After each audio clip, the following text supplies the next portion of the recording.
Estamos de regresso com Menezes de Figueiredo. Terminamos com as peripécias do 25 de Abril. Entretanto, 2 anos passaram e as eleições levaram-no à Assembleia da República na primeira legislatura. Lembra-se ainda desses momentos? Porque a Assembleia da República desses tempos não é a Assembleia da República de hoje. A Assembleia da República era eu acho que todos nós estávamos cheios de utopia, conscientes que iríamos endireitar o mundo, que iríamos deixar de haver pobreza, que os reformados iriam, enfim, ter finalmente uma reforma minimamente condigna e de facto as coisas não correram tão bem como todos estamos a pensar. É muito difícil as coisas fazerem-se como nós pensamos nos nossos sonhos e nas nossas e portanto, mas houve efetivamente mudanças significativas. É preciso vermos que nós às vezes hoje não nos lembramos disso. Quando foi criado o salário mínimo nacional em 1975, se não estou em erro, não sei se foi em 74, 75, foram 3.300 escudos. E esses 3.300 escudos beneficiaram 60% da população portuguesa. Porque a maioria das mulheres que trabalhavam em fábricas e etc. não recebiam o 13º mês. Nem o subsídio, quer dizer, recebiam, conforme os anos de serviço e etc., recebiam uma parte só não era o 13º mês por inteiro, era uma parte só do subsídio. Para quem está em casa e está com dificuldades em fazer as contas, estamos a falar de 16,50 € salário mínimo nacional em 1976. 75, 76. Portanto, evidentemente beneficiaram 60% das famílias portuguesas, porque as senhoras, de uma maneira geral, que trabalhavam em fábricas e etc., ganhavam à volta de 1.600 escudos. O que, na realidade, pronto, para quem hoje, e estamos a passar por momentos muito difíceis, mas o que não há dúvida é que de facto isto beneficiou extraordinariamente as pessoas. Passaram a ter férias do mês, passaram a ter subsídio de férias e etc, etc. E por consequência a população portuguesa mudou completamente a sua maneira de ser e de estar. Pronto, depois foi para... Antes tinha tido uma coisa que me marcou extraordinariamente em 1975, quando houve o 25 de Abril, eu estava na Suécia, porque fui designado em representação da Federação Distrital de Porto para fazer um curso político. E, portanto, estivemos 10 dias... O Partido Socialista, naquela altura, andava muito ligado ao Partido Social Democrata. Alemão. Sueco. Sueco, pois. E alemão também. O alemão também nos ajudou bastante. Mas era interessante porque, de facto, aquele primeiro, em Estocolmo, houve era quase podia-se dizer, foi uma formação política que tivemos, e depois eu fui para Göteborg, porque cada um ia um por distrito. De resto, Porto foram 2 e Lisboa foram 2. Em Lisboa foi um sobrinho do Mário Soares. E, portanto, acontece isto. Depois fomos para Göteborg já para contatar as pessoas. E lá havia muitos portugueses, quase todos engenheiros, etc. e tal, porque já eram outra classe de imigrantes, porque eram da Volvo ou da Saab. E aí tivemos reuniões e eu digo-lhe que foi das coisas mais enriquecedoras para mim, porque vi a ânsia que aquela gente tinha do seu querido Portugal e com certeza chorámos uns com os outros e etc. porque de facto, evidentemente, eles tinham, enfim, naquela altura, todos tínhamos uma certa radicalização de atitudes, não é? E portanto, mas todos estávamos esperançados no Adbir, que o Adbir seria bom, ou seria melhor do que o que tínhamos. E portanto, mas aí foi uma coisa, eu era convidado quase todos os dias para ir à casa de uns e de outros, os madeirenses então estavam em todos os lados, e etc e tal. Aí foi mais uma coisa, um contacto pessoal. Depois eles também, os suecos, passaram a vir cá também, à minha casa algumas vezes, e etc. Tive amigos muito fraternos que ficaram para a vida. E portanto, isto, queria dizer, este pequeno pormenor, mas que foi uma coisa que me marcou e que me deu uma...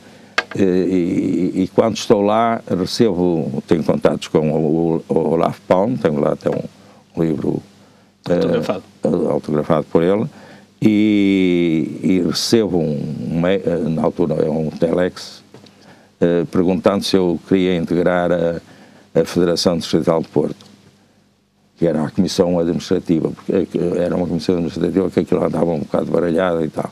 Pronto, eu, enfim, fiz um papel. E então, na primeira legislatura, que iniciou-se em 76, foram 4 anos de novidade. Primeiramente, éramos governo, não é? Fomos eleitos. O Mário Soares foi eleito primeiro-ministro e, portanto, para resolver os problemas, nós tínhamos que de ir aos ministérios, bater à porta, resolver isto, e resolvi algumas coisas. Olha, resolvi lá uma coisa que não estou agora a falar nisso, porque senão nunca mais acabava. Em Oliveira de Douro, uma senhora que estava para receber a reforma há não sei quantos anos, e acabou por receber 300 e tal contos que ela nunca e aquilo era uma coisa, nem era da Segurança Social, eram os funcionários, e, no entanto, com certeza que há funcionários extraordinários na Segurança Social que eu sei, conheço, mas não há dúvida nenhuma, mandavam a mulher ir, ela sentava-se lá, ela ia mal, o marido estava em treva. Pronto, e ao fim de uns anos, não sei que lutas, conseguiu-se. Eu empenhei-me mesmo nisso, cheguei lá a ir, enfim. Mas, quer dizer, mas muitos destes casos assim. Depois foi muito bom sermos oposição, aqueles governos de iniciativa presidencial, foi muito bom. Aí tive... eu fui convidado...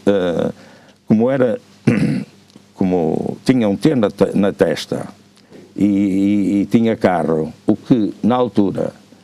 eu se fizer assim, começar 50% dos deputados do Porto, uns porque não poderiam, mas outros porque não era habitual, como é hoje, ter um carro.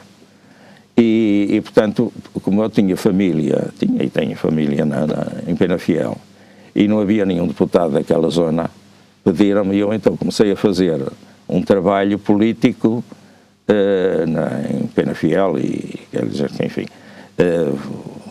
dei lá uns primeiros passos interessantes também, que me ficaram também de recordações e de amizades que criámos. Bom, depois, portanto, mas depois tivemos algumas... A minha primeira intervenção, por exemplo, foi sobre a comunicação Porto-Penafiel, que é aquilo, uma pessoa se apanhava às horas de ponto, e eu vinha de Lisboa, dava um beijo nas mulheres e na filha, e ia à sexta-feira, de uma maneira geral, para lá. Se não ia ao sábado, ia à sexta.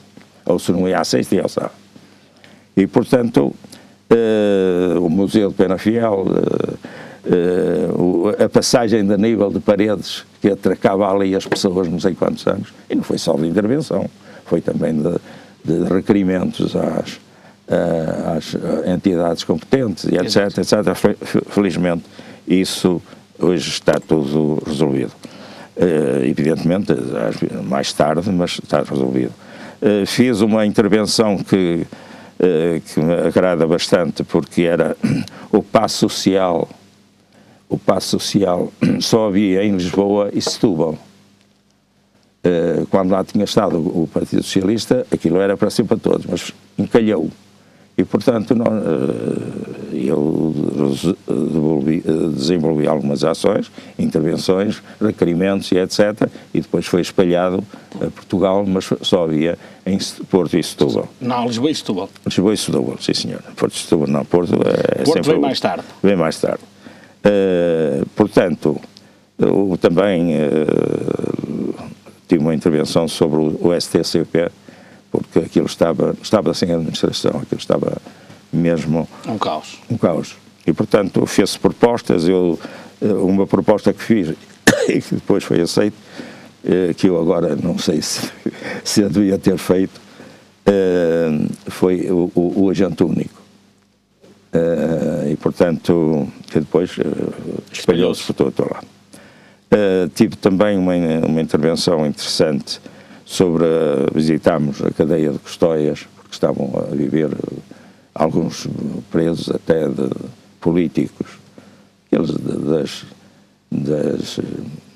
25 de Abril e não sei o quê, quase como presos comuns e etc, e não tinham, e portanto nós fizemos uma intervenção, evidentemente, tanto na STCP demos pareceres, demos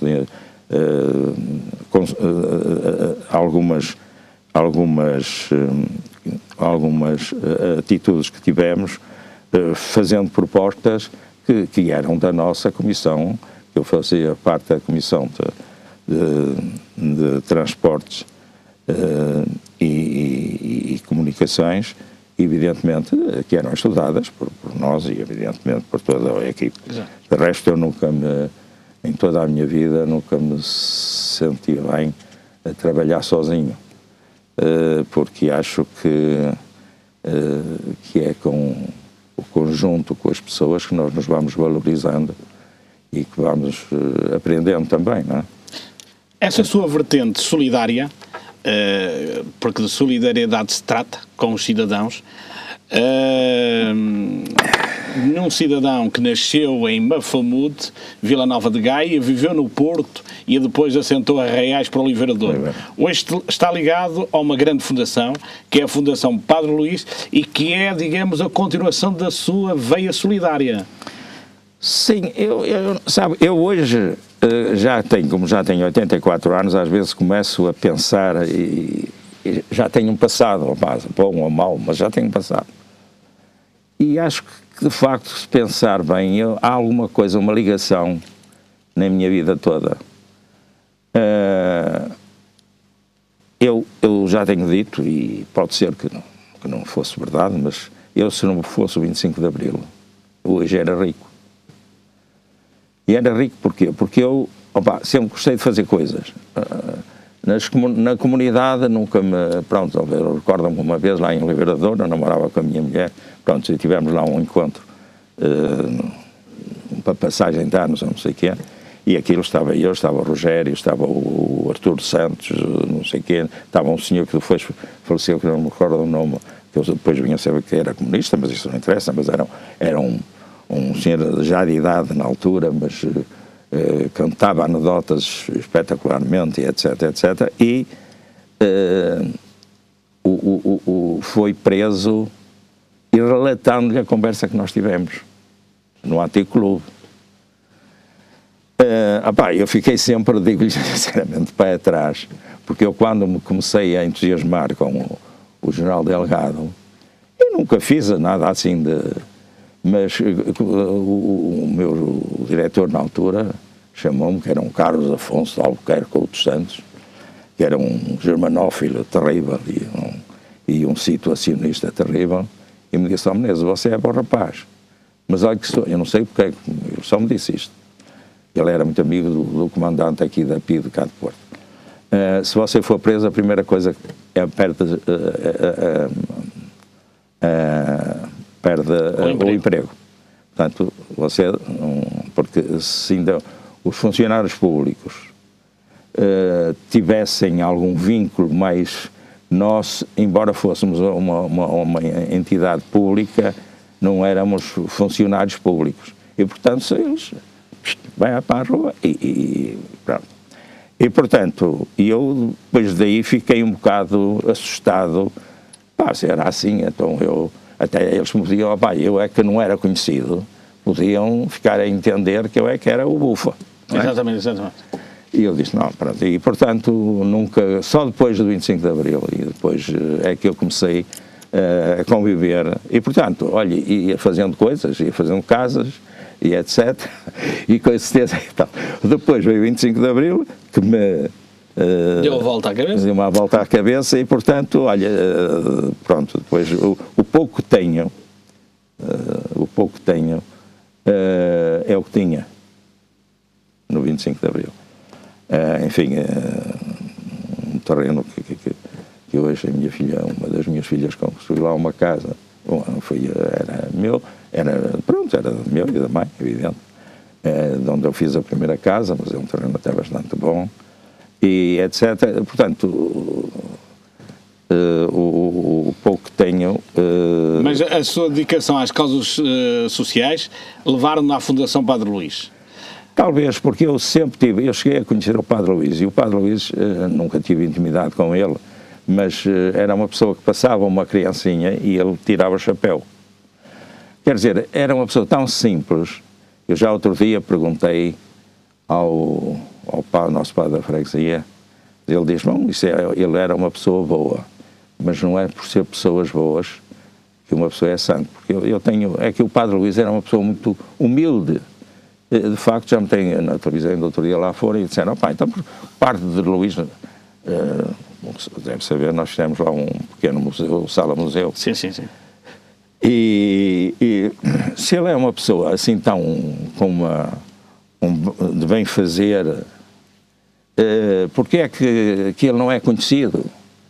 Enquanto outros, o Padre Américo era uma pessoa, portanto, que era expressivo, gostava de contactos, e uma vez recorda-me que ele no São João, numa reunião que teve lá para a angariação de fundos, disse, eu, meus senhores, antes quero comunismo com Deus que comunismo sem Deus. Ou antes prefiro que sem Deus, não, antes quero comunismo com Deus, acho que é de incentivar, porque as pessoas que têm Deus, evidentemente depois o campo para o seu objetivo querido, é porque efetivamente tem um coração bondoso e tem não sei o que e é temente a Deus, enfim, pronto. Mas de resto, mas ele era um homem que falava muito bem e que também só foi padre depois de homem, não é? Já. Enquanto o Padre Luís não, foi uma pessoa muito humilde, que os pais estavam para vender uma casita que tinham para ele poder estudar a tirar o curso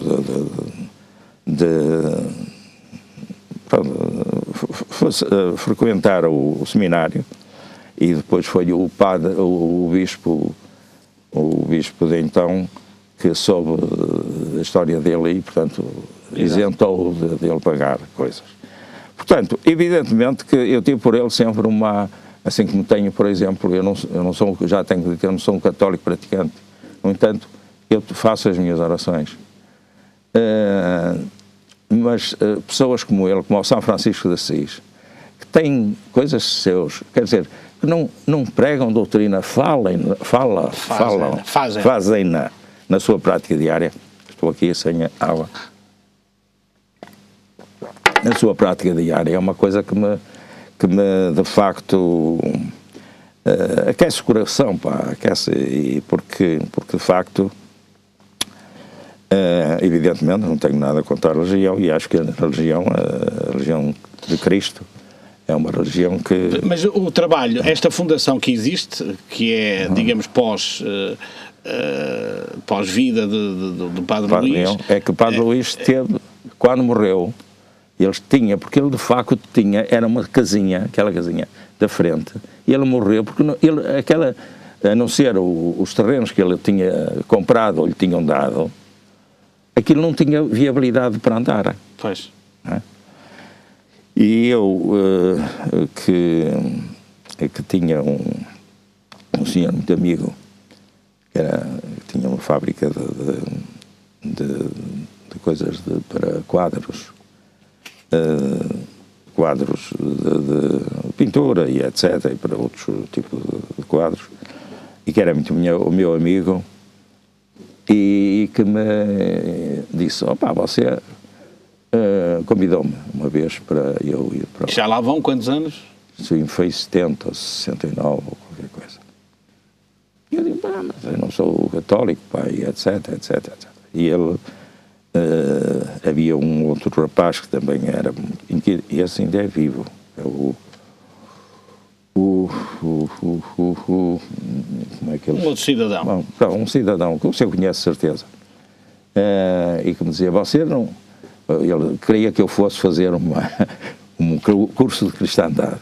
E eu disse, não, pá, eu não sou um católico praticante, porque há coisas que me impedem, não podia... Eu não lembro-me de alguns, de um ou outro padre, que fazia queixa-pide. Há coisas... Um padre não pode ser isto, pá. E portanto, pronto, não fez. Não fiz. Mas eles diziam, você é mais católico que nós, dizia eu. Pronto. E acabou por aceitar o desafio. E fui para lá e, portanto, aquilo na altura não era nada, quer dizer, havia... Hoje é uma obra exemplar. Hoje é uma obra exemplar, mas estão a tentar dar cabo dela. Falo-me nisso.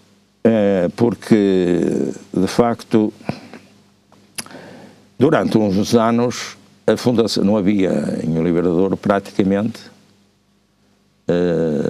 nada assistencial com peso e medida, não é? E automaticamente aconselham-me, enfim, estimulam-me, nós fazemos a certificação, nós temos um conjunto temos todas as auxiliares com o 12º ano, concurso inerente à sua profissão.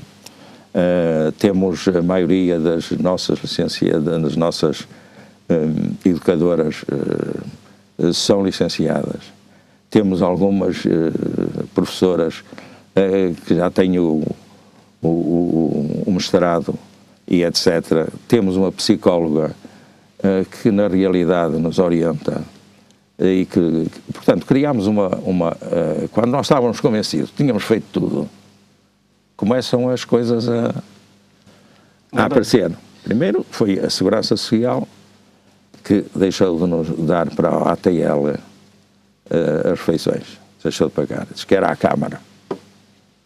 Portanto, mas aí parece que não havia problema, porque o Dr. Luís Filipe Menezes, pelo que eu sei, tem grande estima pelo Menezes Figueiredo. Mas é preciso vermos uma coisa, eles chegaram a dizer, pá, mas eu não posso, não foi ele, isto foi tratado com o vice-presidente, que tem sido uma pessoa também, eu quero dizer, não tenho nada, e até antes pelo contrário, eu, por exemplo, no princípio, quando eu cheguei à Fundação, havia duas coisas, pronto, não em 70, não é? Porque eu depois fiquei como Presidente da Assembleia Geral durante um ano, porque quando fui para a Assembleia, achei que não podia estar aqui.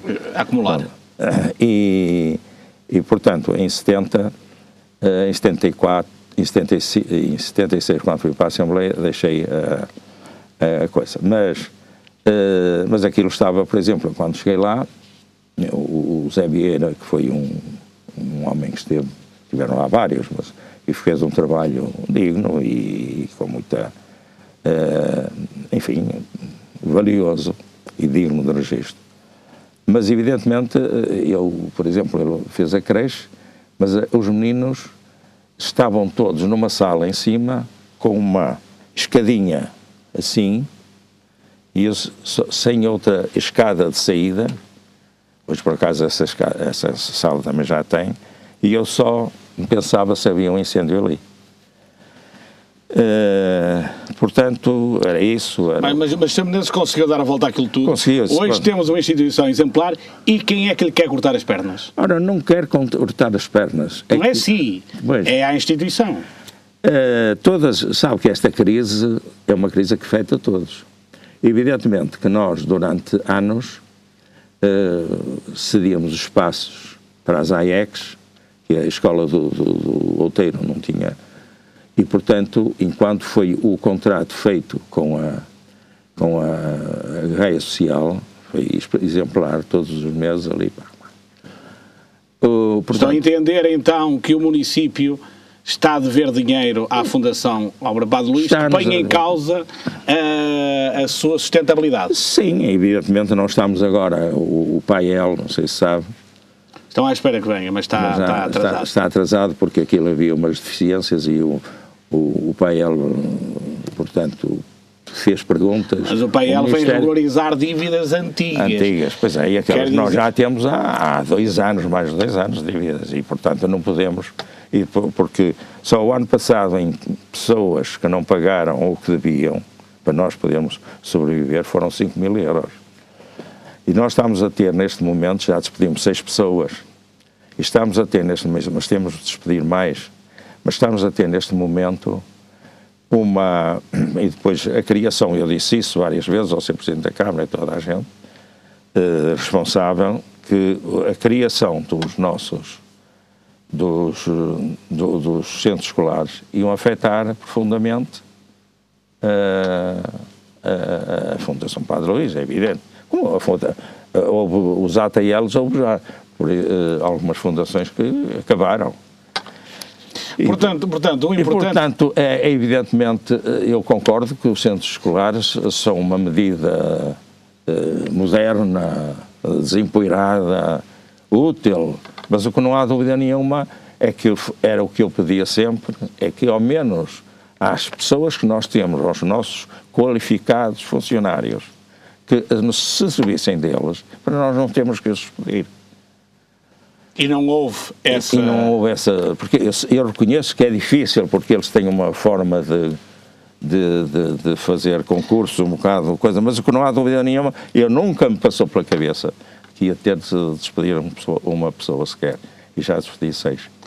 Pronto, caro Menezes Figueiredo, o tempo chegou ao fim, parece que não, mas chegou ao fim. Pois. Teremos a oportunidade de falar noutras alturas, nos nossos telejornais, mas a verdade é esta. E aqui um alerta muito geral para os políticos, nomeadamente para o Presidente da Junta de Freguesia de Oliveira de Douro, para o Sr. Presidente da Câmara de Vila Nova de Gaia, para a Segurança Social. Existe uma instituição exemplar em Oliveira de Douro, a Fundação Padre Luís. Está a passar dificuldades e a origem dessas dificuldades não pode ser só da crise. Provavelmente há algum esquecimento. Um alerta geral não faz mal a ninguém. A população precisa de uma Fundação Padre Luís forte. Menezes Figueiredo, com 84 anos, está aqui para as curvas e está com vontade de continuar. Não lhe cortem as pernas. Até à próxima.